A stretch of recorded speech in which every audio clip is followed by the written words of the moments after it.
Hi, and welcome to MindShifters Radio with the Forgiveness Doctor, Dr. Michael Ryce.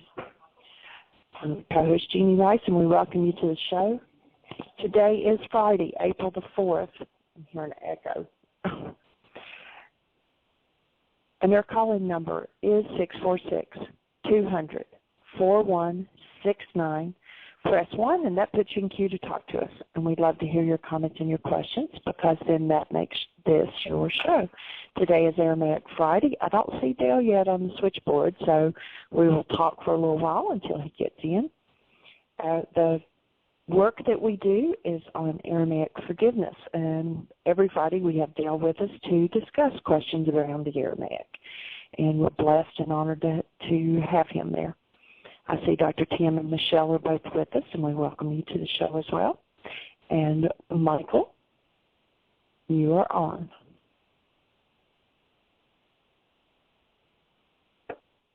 Thank you, dear heart. It's another awesome day. We're in Lost Wages, Nevada. Interesting place to be. Interesting to see the amount of money that has been taken from the pockets of America to build monuments in Las Vegas. It's an interesting game. And of course, we're here to help. You know, one of the things we see is people with all kinds of addictions. In fact, there's one gentleman who, when he came to Heartland, had knocked down and destroyed several businesses that he had owned because of his gambling addiction. He spent a summer at Heartland and then back and forth with shops for a period of about 6 months before he beat a 25-year addiction to gambling, and now has one of the largest stores, as I understand it, on Amazon as a result of being able to let loose of his gambling addiction and actually take his ability to make money and actually be able to keep it to build something. So it's pretty cool to watch how people overcome those addictions, whether it's drugs or alcohol, you know, any form of addiction is simply a cover for pain. And when one has the tools with which to work through their pain, guess what happens? Their pain disappears. There is no place on the planet that I have seen a consistent, persistent way to remove the root of pain than through what was taught by the Aramaic Yeshua 2,000 years ago. There are many people who have totally and completely thrown out and blown off what he taught because they've listened to Greek renditions of his words, and Greek renditions of his words are a pale, pale, pale shadow of what he actually taught. So what we're here to do is to bring light to eradicate that shadow and bring to the world the actual truth of what he spoke. And what he spoke is just so awesome in its understanding of physics, of physiology, of psychology, of genetics. It's light years beyond anything the world has done today. And so we are here to bring that forward, and today being Aramaic Fridays, we have the blessing of Dale Hoffman with us. And Dr. Tim, I understand, is perhaps back from jury duty. Are you with us, Dr. Tim? I am here. Oh, cool. Finished with jury duty? Well, it's going to be Wednesday and Thursday all month long. Oh, really? Interesting. So it's not a well, phase anything to share with us from, we've missed your voice the last couple of days. Anything to share with us before we invite Dale to step up to the plate? Well, I'd say I've listened to all of the shows, and I was able to be actively listening Wednesday and Thursday. And the thing that struck me today, I was listening to more of Inanna from Dale, his CD or MP3, and I've had 2 different downloads today. And by download, I mean kind of a whole body knowing that doesn't really translate well into words, but one of them had to do with his discussion about I am. And maybe you want to tap into that with Dale. boy, is he getting it at deeper and deeper levels. And then as he does, and I get to listen to him, I get shivers and I get new insights. And one that came to me this morning as I was getting in the shower, I realized someone was upset with me for something I said or didn't say. And the download was, well, of course they don't like you. They don't like themselves. And I heard Magda's words from the show yesterday echo in my head that she was telling Michelle, contrary to what Michelle believes, if people really got to know Michelle, they would love her because they would see her as a reflection of themselves. So that's my offering for today. I'm anxious to hear Dale, and if he wants to talk a little about taking the name of the Lord thy God in vain. He does a wonderful segment on that in his lecture. Cool. Well, let's ask the young man the question. How are you, Dale? And by the way, in order to get in touch with Dale, you can go to his website, which is www.daleallenhoffman.com, where he has all kinds of offering. He has a YouTube channel. You can watch just tons of information on the Aramaic. It's an amazing study. Dale, welcome to the show. How are you today, sir? Thank you. I've been really on a creative high, especially for the past couple of weeks. This past week has just been amazing with writing, with the book that I'm working on, which really it's 3 books that I'm working on, just focused on the first. It's a 3-book series about not only toning, which is an ancient practice that goes back thousands of years, toning the words of Jesus, but also going deeper into what some of those sounds, those original sounds and words meant, not even just 2,000 years ago, but even before that. And it's just, it's been incredible. Lately, kind of like, for years, when I get up to speak, there's no anxiety, there's no worry. I just know that it's there. That voice is there. It was different with writing. Like somehow I had to walk through some sort of veil that did not exist, in fact, that I knew didn't exist, but I still had to walk through that veil, and now have come in touch, unlocked or opened up the writing voice, which is funny thing is it's the same voice as the speaking voice. It's just it's happening through my fingers instead of always out of my mouth. And it's been amazing. It's really popped open, and it keeps growing. And the book is the first draft will definitely be done by the end of this month. That's the goal that I've set, and I actually see myself pretty easily reaching that. And then as soon as that one's done, I'm going to be straight into the second book, while I've got some other people in the publishing industry that's going to be kind of going over the first book, the first manuscript, and it's really exciting. It's been an amazing process of awakening and opening to it.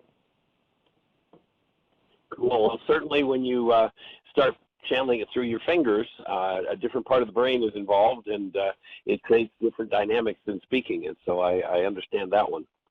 Yeah, definitely. So tell us about the I am that Dr. Tim has been listening to and sharing with us.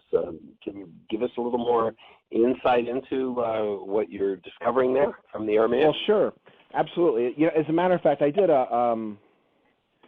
a radio show for a station up in Cleveland last night, and there was a bunch of Unity ministers on the line, some really amazing, open people.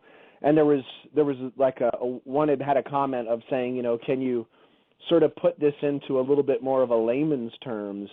And it was funny because I think the response I had kind of surprised her. I had said, I didn't say no, but what I said was, I said, what that process is of feeling like you're not understanding, what that is it feels almost anti-intuitive, but in fact what that is anti-conditioning. It's not even anti-conditioning, but it gets down into the conditioning, into those belief systems that we have, and it starts to shake them loose.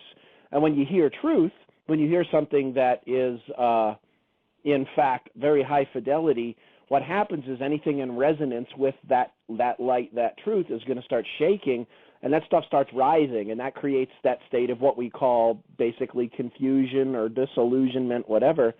And it's something that I experience if I sort of turn someone on to the Why Is This Happening to Me Again book or DVDs or the workshop. People go, it's a little lit over my head. And I'm like, actually, no, what it actually is it's in your head.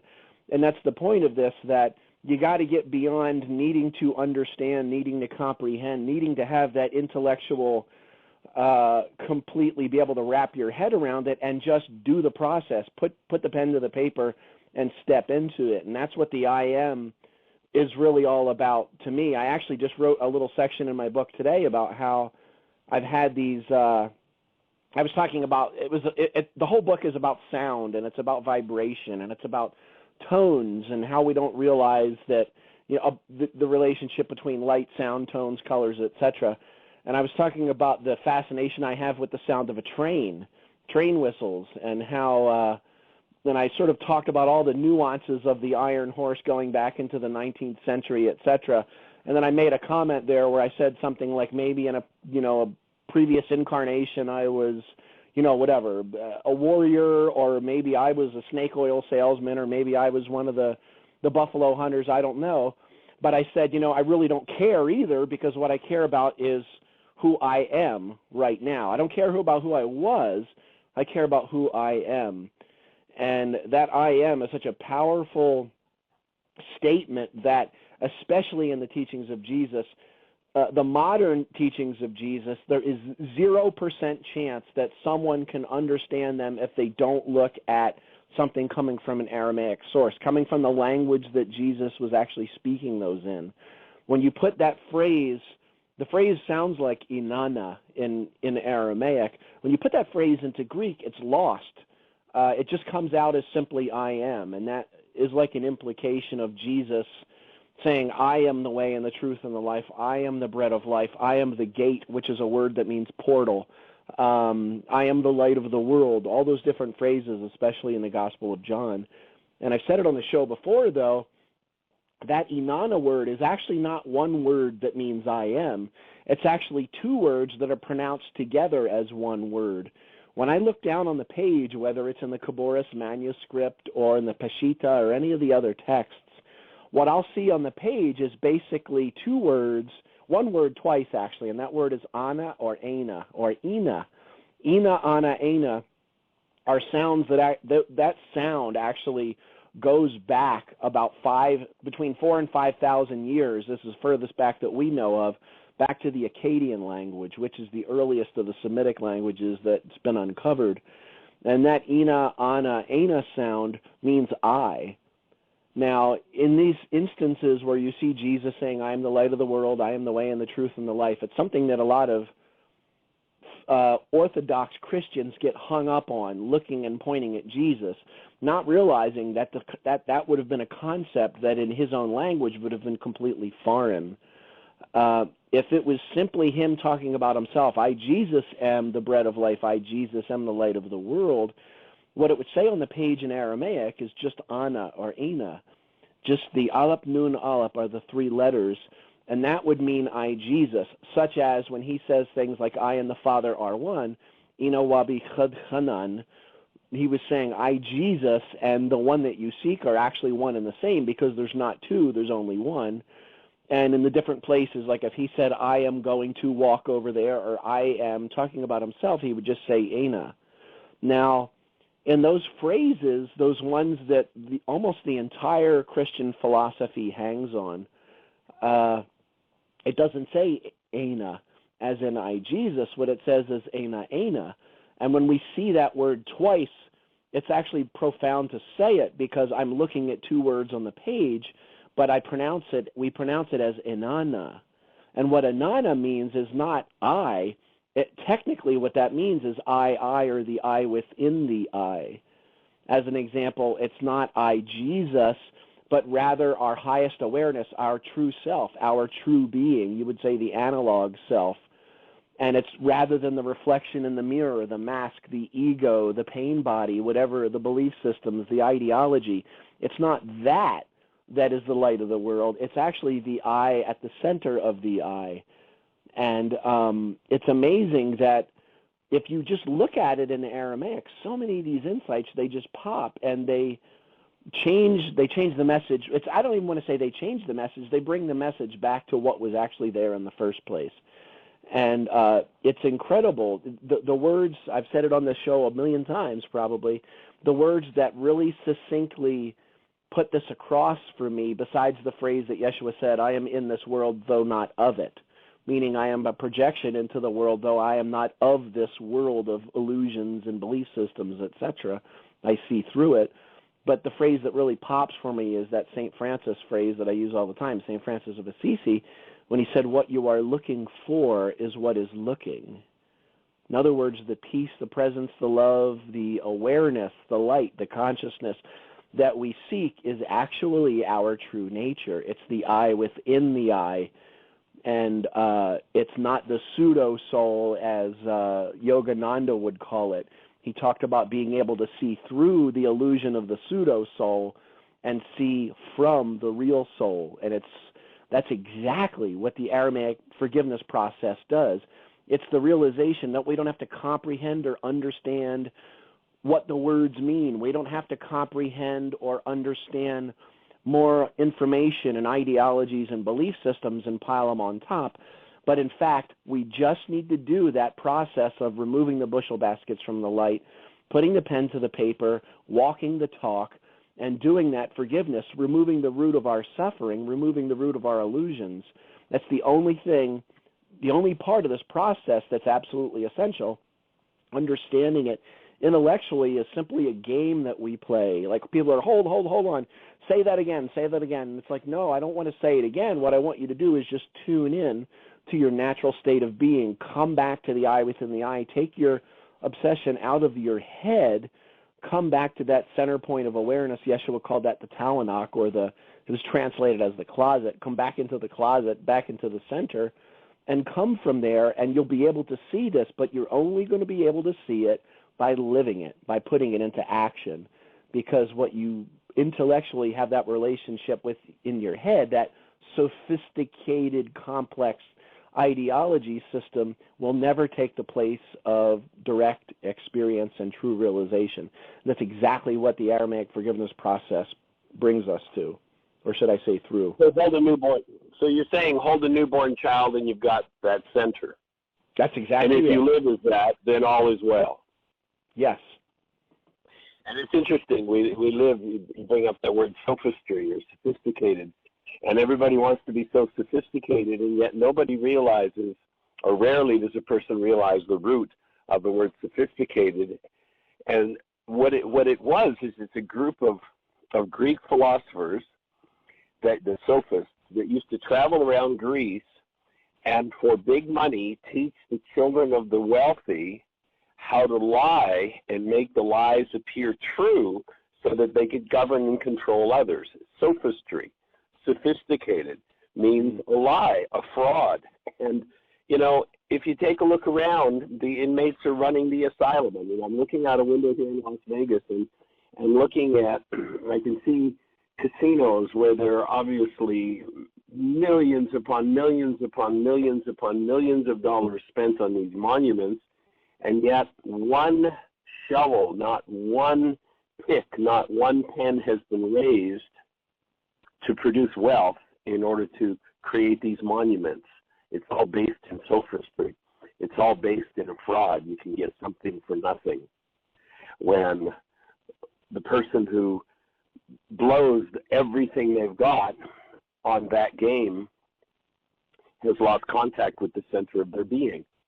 And when we go back to the center, everything is restored. It's the thing that Yeshua said, seek first this, then everything else is made unto you. And of course, one of the things we go into in the workshop, Getting the Stress You Need, is that when one lives in that sophisticated state, in sophistry, in the fraud and in the lie, and truth shows up, their stress goes up.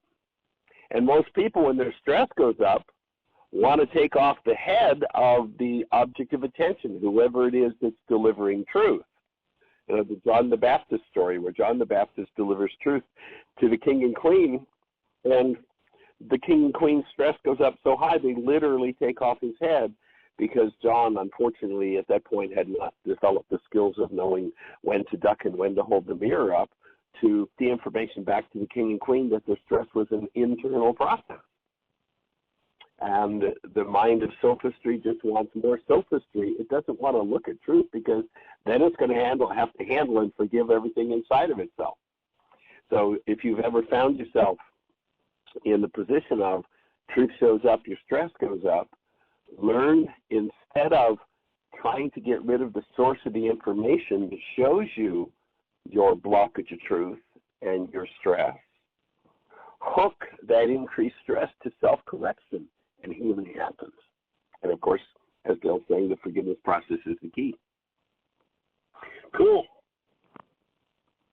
It's one of those things that I can't. It's like I almost can't not be amused by when.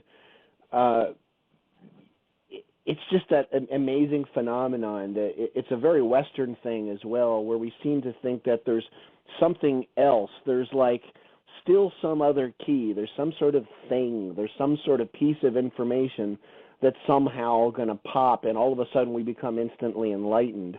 When we don't realize it's not that we have to become more of something, but in fact, it's about removing the blocks that have us believing that we're not already everything, that we're not already the one. And that's coming through now. It's coming through. People, the young ones especially, that are coming to me are just absolutely wide open. And they're like, just give it to me exactly as it is on the page. Don't candy code it. We can take it. We're ready to do this, and we're ready to go forward with it. And that's really inspiring to hear. Well, and you hear Yeshua saying, in order for you to live, you've got to die, which doesn't make any sense until you realize there are these two selves. There's the true self, the being that we are, the newborn. Hold the newborn, and you know the essence of your human life. And your world came in and taught you that you weren't that and helped you or forced you to create a different self to identify from.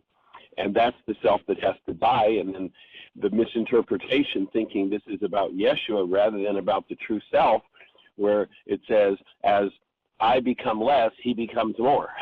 As the false self that I thought I was, the sophisticated self, the self based in hostility or fear, as that is forgiven, that is removed from my structure, and the truth of being, the obvious, awesome, active presence we were designed to function as, becomes more. Yeah, because what we do, especially as children, is we escape into that smaller self. We escape into that. You can actually see it. Some of the people that come to me for private sessions, either it's them or sometimes it's their children. You can see how they've actually created this whole fantasy land in their head to escape from the pain and the suffering and the things that were happening in their, what they think of as their real life, when in fact it was the pain and the suffering that wasn't real. And that sort of fantasy land that they've kind of created to escape from that has basically been the very thing that's kept them from the realization that the power that they hold in the fantasy is in fact their natural state of being when it's a direct experience rather than just something that's observed through the ego's eye. And it's just amazing. I can't imagine being alive at another point in humanity and our history as a species, because right now so many things are happening and we're being able to see through so many things, and there's so many old structures that are dying off, though not without quite a heck of a fight. And amazingly, we're living at the most peaceful time in recorded human history, with the least amount of war going on at any particular time. Even with the things that the news wants to jam down our throats on a daily basis, we've never actually been. But that also doesn't mean that there's not tons and tons of work to do, because just because things are, let's say, copacetic and appear to be somehow simmering without boiling over, that doesn't necessarily mean there's peace. That word peace in Aramaic doesn't actually mean the absence of conflict. What that word shalom, of course, in Hebrew means is embracing the fullness of potential. That doesn't mean that there's necessarily, no physical violence happening, but what it actually means is that I'm able to stand here looking into a mirror or face-to-face with one of my brothers or sisters and be able to have that experience from my center to their center without all those masks and illusions between, and I can be right here purely and wholly conscious with them exactly as they are. And homophobia does not fit into that, and racism does not fit into that. Ethnic cleansing and genocide does not fit into that. You're okay if you could just change this one little thing. That doesn't fit into it. It's about us being responsible for our own realities and stepping up to the plate. Again, it's not about understanding. It's about standing under. It's about being within that direct experience of the realization. Nothing else will take the place of that. And of course, the way to get there is not by getting something else, by doing something else. You know, the powers that be in the world want us to be doing because they're going to get a percentage off the top. You'll notice the whole game is set up to do that, where when one stands as a human being in the truth of who they are, the requirement to be there is to remove what doesn't belong. And sadly enough, I've been doing some research, and there actually, on planet Earth today, are 34 wars going on, being fought as we speak at this moment. And we need to wake up to the fact that those external wars are reflections of the internal wars that we fight with ourselves, that they're energetic analogs that are at cause. The internal dynamic is at cause of the external. And when we can take the tool of forgiveness to people, just, a few people in each of these cultures where these wars are going on, then an energetic dynamic is going to start to shift within those cultures, and healing of those internal dynamics will happen. And as that happens, as above, so below, then the external wars will tend to disappear. And that's one of the reasons why, for me, it's about inspiring people to take the tools, to share the tools, to use the tools, so that we can shift the game on planet Earth back to human life. We're in a game where human life is almost, the true active presence of love has almost disappeared, and all we have to do is uncover it, as you say, Dale, to take the bushel baskets off. And it is the tool of first century Aramaic forgiveness that removes the bushel baskets. Tim was actually saying something about, he was talking about saying the Lord's name in vain, and we've completely lost the meaning of that one. With that word Inanna, anything you put after that, basically to boil it down just as a little bit of a base, essentially in the Hebrew Torah, Moses was asking in Exodus, basically, what is your name, or who shall I say sent me, what's the name of God? And he hears back Ashar, in the best Charlton Heston voice, coming from that bush, which in Hebrew, there's lots of ways you can translate that. I am becoming, that I am becoming, I am that I am, I shall be, that I shall be. Essentially, it means I am. And so essentially, in those Hebraic teachings, what's the name of God? I am. And then the question I often ask people is, who's God? And people go, I am. And it's like, light bulb goes off. Some people's faces turn red. Some people's faces light up with a light. Some people turn red because of all that guilt and shame that's in there. How could I be? And I start saying, what is it you're putting after those words, I am? You're saying I am angry, or I am not angry. I am scared. I am poor. I am helpless. Anything that comes after those words, I am, in the English language, that has any root within that digital distortion, the sampling of something like poverty, fear, hostility, whatever that may be. And when we bring that, by saying I am, we're trying to bring that back to what in the Matrix was called Zion in the Matrix movies. Zion is actually a Hebrew and Aramaic letter that means to project. And what they were trying to do is all the digital guys, the Joseph Smiths, or Agent Smith was trying to get to the center.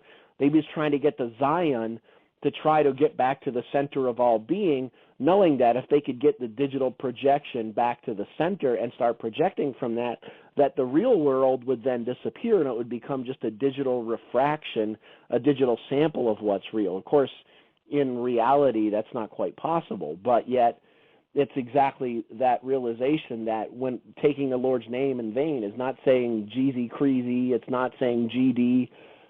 Those are just labels. What taking the Lord's name in vain is is saying that there's something about you that's somehow not essentially already whole and complete. And the aspect that I bring into that is the words of Ernest Holmes, where he said, there's nothing to heal, only truth to be revealed. It's our belief in the fact that something's broken that's made us broken in the first place. Because, in fact, the system works exactly perfectly. It gives you exactly what you believe yourself to be, no more and no less. It gives it to you exactly.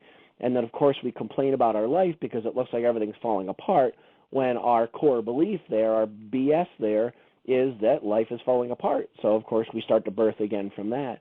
And if we could just be able to take that responsibility, to be able to go in and start removing the lid off of Pandora's box and start looking in there and actually do the work and stop just yakking about it, but doing it. This world could transform in the matter of less than 24 hours if each of us would just get into that, take care of our own neck of the woods.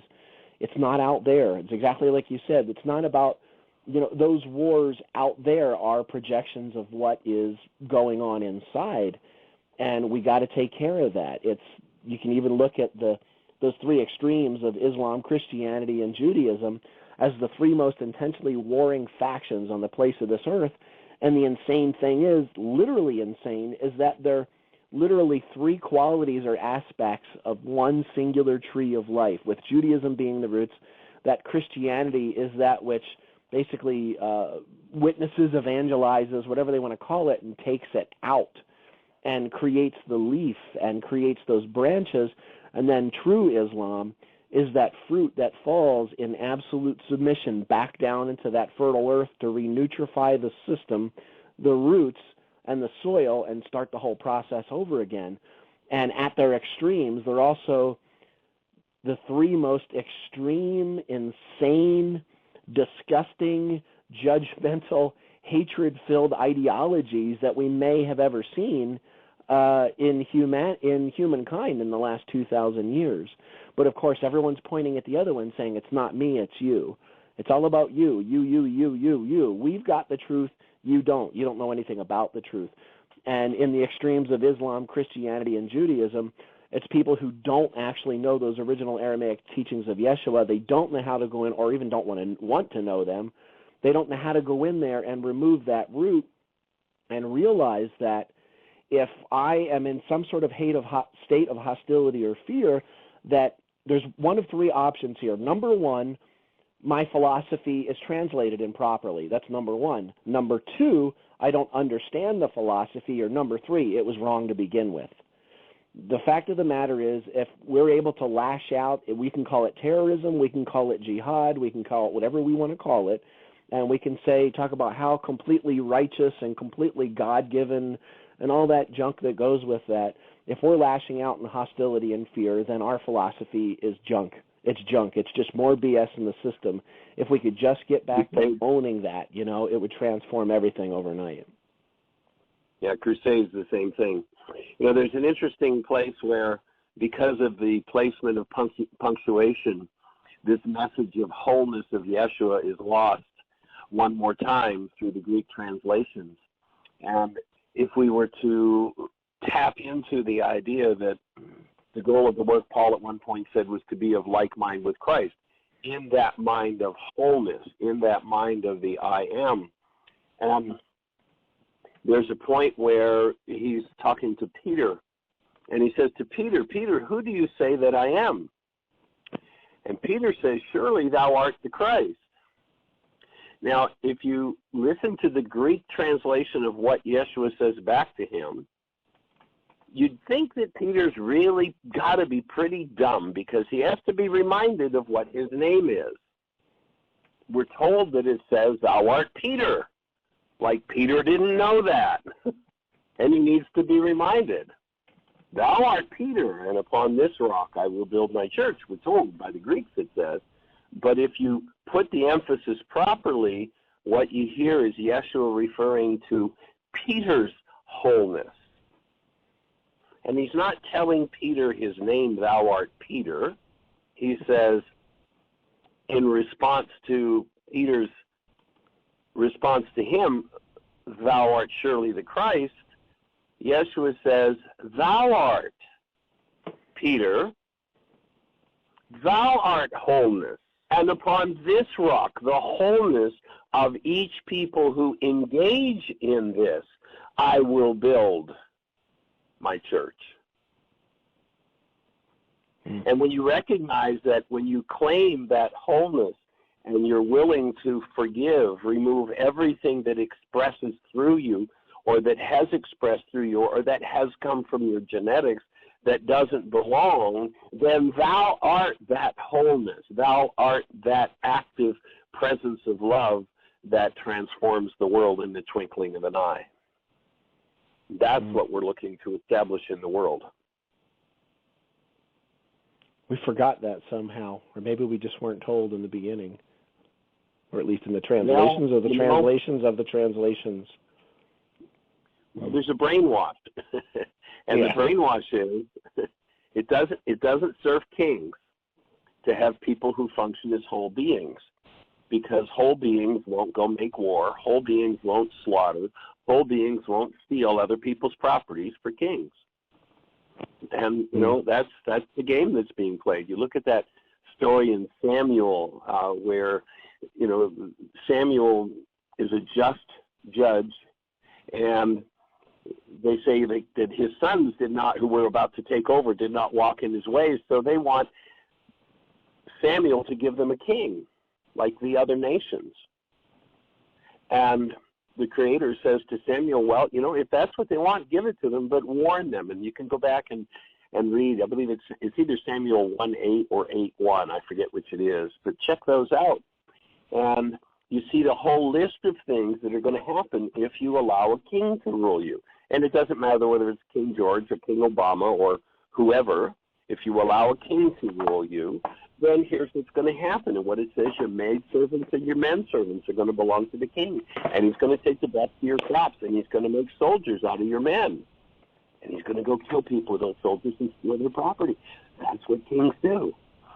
You look at the history of kings, and they hold up these, icons of these wonderful kings, and their money that was made on dope, their money was made on heroin and insanity.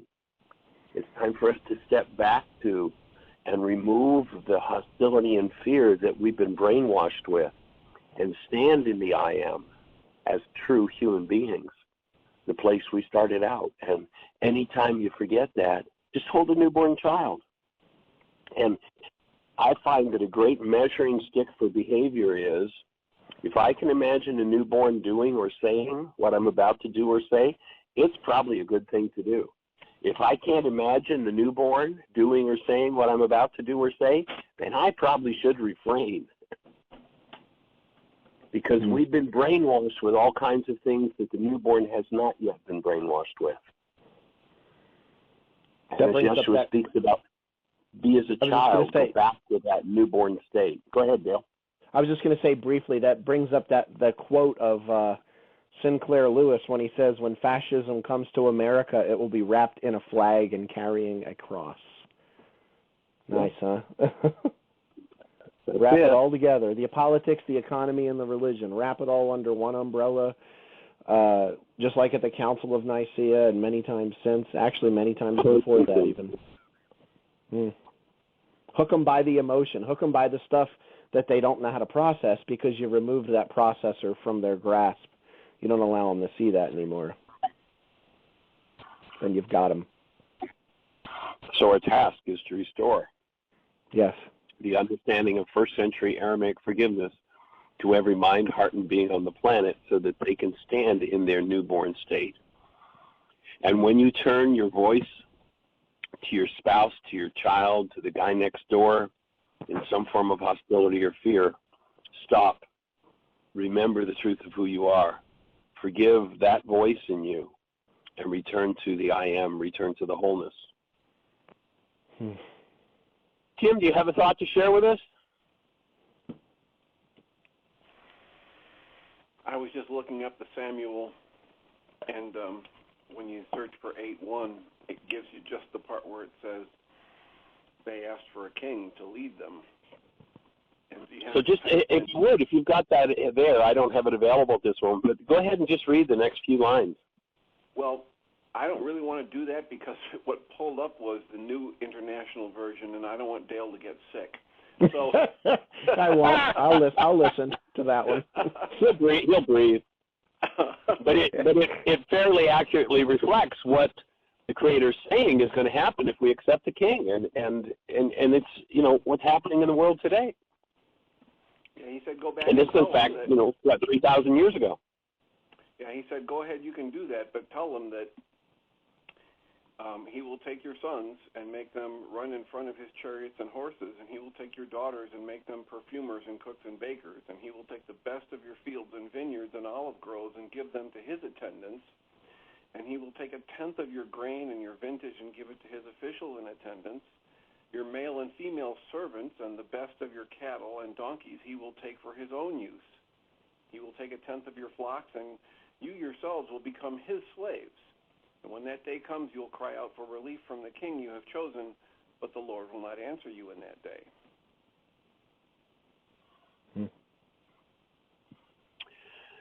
I rest my case. I mean, if that isn't a prediction of exactly what's happening. I mean, recently we saw some stuff about, people who had their little homes, and of course they weren't a big tax base. So what did the king say? We're going to come in through eminent domain. We're going to take this land, and we're going to give it to one of our corporations. We're going to kick you off. We're going to tear your house down. We're going to throw your family out, and we're going to put this corporation in that'll give me money. I mean, if that isn't exactly what was being said 3,000 years ago, I don't know what is.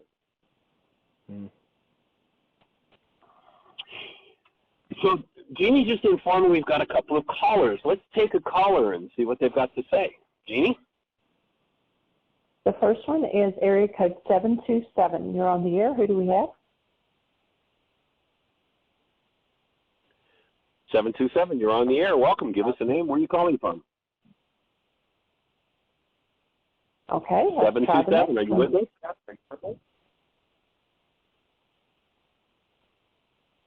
Okay. The next one is area code 541. You're on the air. Hi, this is Julie from Ashland, Oregon. Hi, both of you, all of you, 3, 4 of you, and the whole listening audience. I want to share like a parable kind of thing. Think of a rip tide, which is really a rip current, but they're called rip tides, and they basically are a perpendicular stream and flow of the water from the shoreline out to sea, and they go about 5 miles an hour. And you can get caught in one thinking it's a calm area of the ocean. It's a break in the wave action as normal waves come in, and it looks choppy. And it's kind of like the mainstream current, if you think of it that way, just that it's so easy to get swept and caught in it. And most people don't understand it, and they try to swim straight for shore, and that wears them out because the force is too great, and they never make it. And if you ask for help and use the tools and learn to swim across the current, which is only about 30 feet wide, and you swim parallel to the ocean shore, to the shoreline, you will get out of it. Even if it moved you out towards sea, you'll still move out of that force, and then you go towards shore and you get your feet on firm ground, and you live as a new being in a new world. And I think that each one of us has to do that work, and I'm talking to myself, and that's why I realized this. It is possible. We ask for help, and this is the help. If we give our will to it and do it, we are carried into a different way of living. So I just wanted to share that. Maybe that would be useful for people. Great insight. Yes, that's awesome. If you think of the hostility and fear-based mind that we just get sucked into, that's the riptide. That's an excellent analogy for exactly what happens out of this non-being mind. And people who struggle against it just add more energy to it. In fact, you go back to Yeshua says, resist not evil. If you fight the current, it's got you. But if you simply stop, breathe, and forgive, everything starts to shift and change. Yeah. Also, Julie, thank you. we don't need to worry about the current itself because all of that's the removal process. I mean, that's being removed.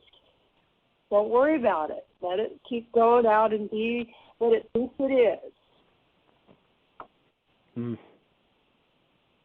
Cool. Well, that came from a dream I actually had when I asked for help. And in the dream, I asked for help, and that was when the intuition was reminded to me, swim across the current. And so I had to have an act of will to do that. And then the memory came back, my knowledge of what riptides are and how to get back to shore. So I moved out of the current and went to shore, and I received, further help once I was on shore. And other people made it to safety too.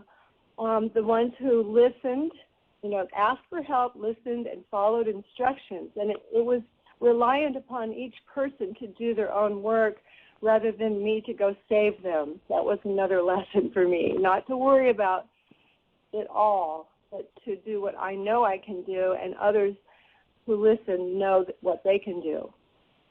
Nice. Cool. Okay, well, thank you, Julie. That's awesome. You're welcome. Thanks.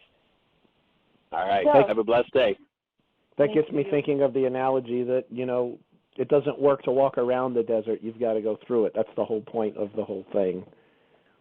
And talking about it is not walking through it.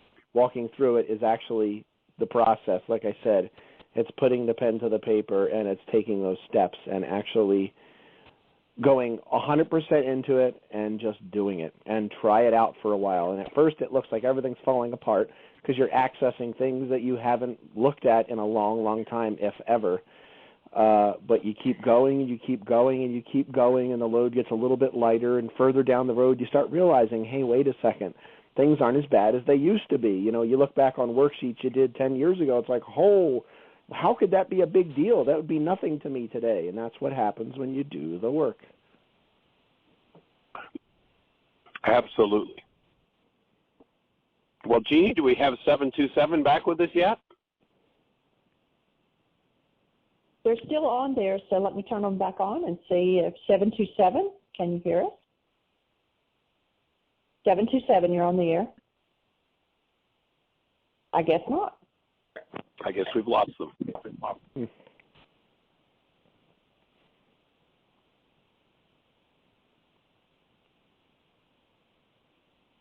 So, Dale, if you were to come up with one of the biggest gems from the Aramaic that you haven't shared with us to date, what would it be? Wow. Put me on the spot, why don't you? Hey, well, let's go for it. Trying to think. There's so many little chestnuts.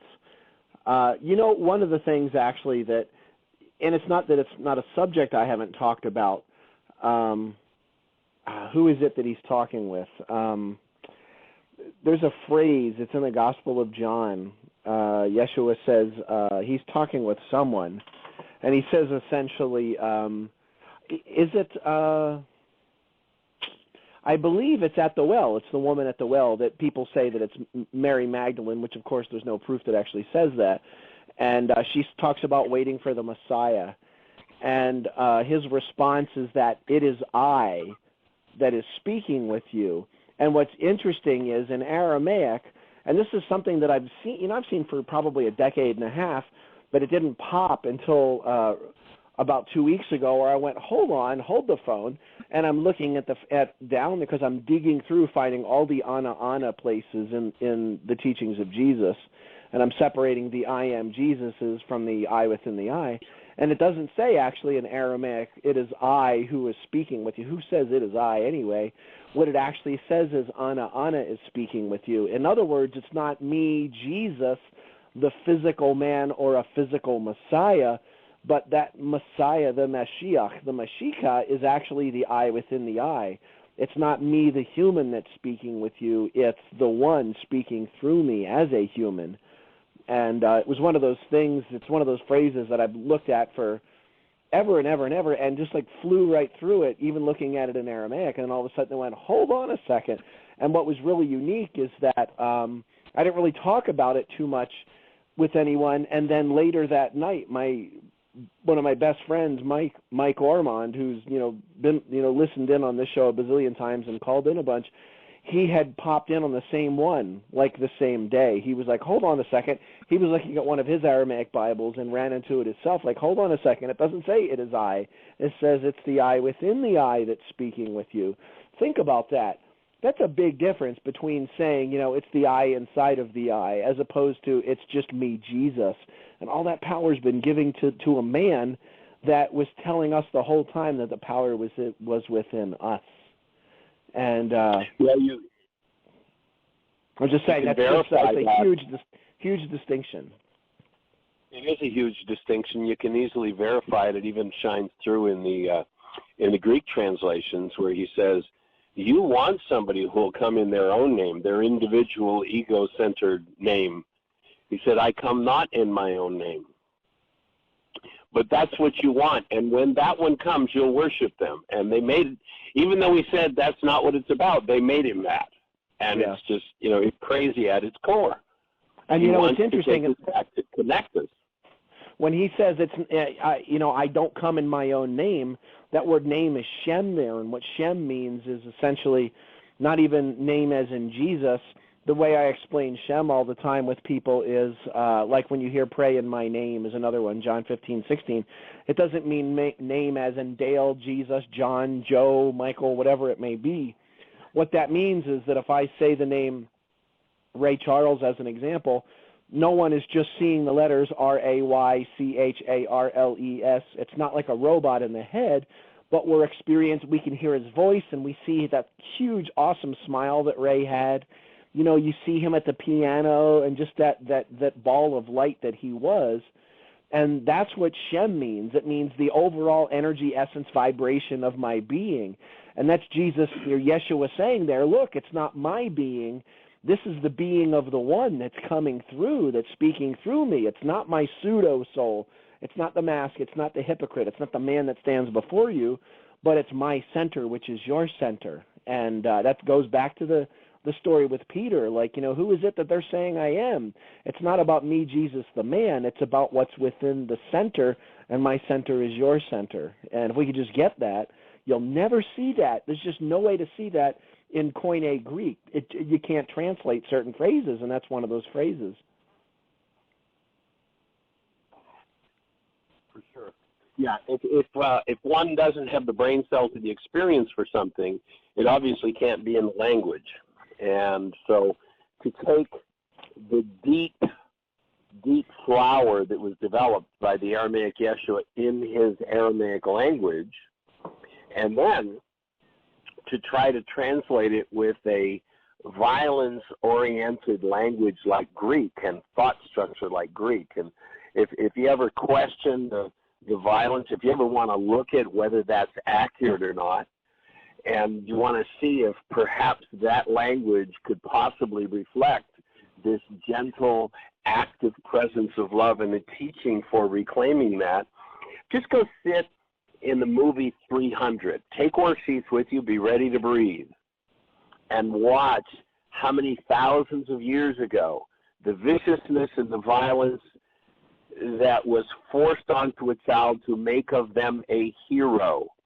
And the Greeks try to hold Yeshua up as that same hero rather than understand the flower that he delivered and the tools that he delivered to take us back to the essence of our true nature in our true relationship later.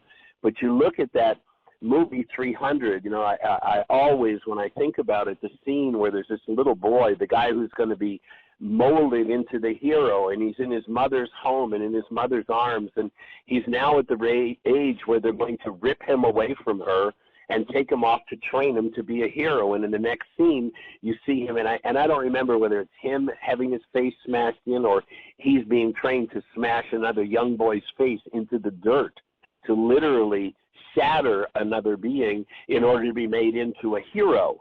And that's the mindset that has ruled the Greek culture, and you just can't bring the vibration of what Yeshua taught through that mindset. There's a certain mindset, a certain attitude of mind, and if you go back to the Aramaic, Yeshua speaks of an attitude of mind called Rachma that needs to be established within us before we can comprehend anything. And in a culture as based in viciousness and violence as the Greek culture is, you just can't go there. It's just not possible. You've got to, sort through and go back to the original man and the original words and the original ideas to recognize that the truth of human life is this awesome presence of love. Verify it by holding a newborn child. The expertise of the Greek mind and Greek philosophy was to destroy that and send one into heroism. And you look at how that's governed our world, and still does. And it's time for us to change. I mean, how, in the name of someone who says, love those who hate you, do good to those who despitefully use you, can you possibly pick up a rifle and go to war? It's impossible. But under the Greek game, you're now a hero because you can pick up a gun and go kill somebody. But you're sure not a Christian. You're sure not oriented toward the man named Yeshua and what he taught. In fact, perhaps there was only ever one of them, and he lived 2,000 years ago. And because he was such a threat to the power structure of the world, they had to get rid of him. We're here to restore the actual understanding of the actual words of the actual man, and to give people support in uncovering the truth of who they are and living as this awesome active presence of love that we were designed to live as. Of course. You can tap into just hundreds and hundreds and hundreds of hours of material, videos, audios, written material on our website, www.whyagain.org.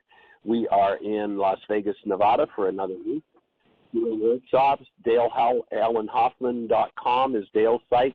Dale, we've got about 45 seconds left. Do you have any events to announce that people can tap into, or I'm sure they can get them on your site? But yeah, absolutely. Well, I'll be in the next week. I'll be in Minneapolis. I'll be at several places in North Minneapolis and South Minneapolis. I'll be visiting Dr. Tim at his support group in a couple of Tuesdays away in Woodstock, Illinois. I've got in May Aramaic Secrets of Mary Magdalene and Awakening the Divine Feminine within the original Yeshua teachings weekend retreat that I'm doing here in Asheville. There's a couple of spaces that are open on that because we had a couple people that had to cancel for some family issues.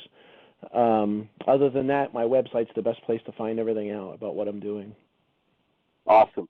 And we'll look forward to seeing if we can get something together in June that we can do together in Asheville, North Carolina. Yeah, I've tried a couple different. The Light Center's already booked. Mountain Light Sanctuary's already booked. So I'm still kind of looking around for a place that's open that weekend or week. Okay. Sounds good, sir. Well, we're going to have to run. Thank you, Dale. Your input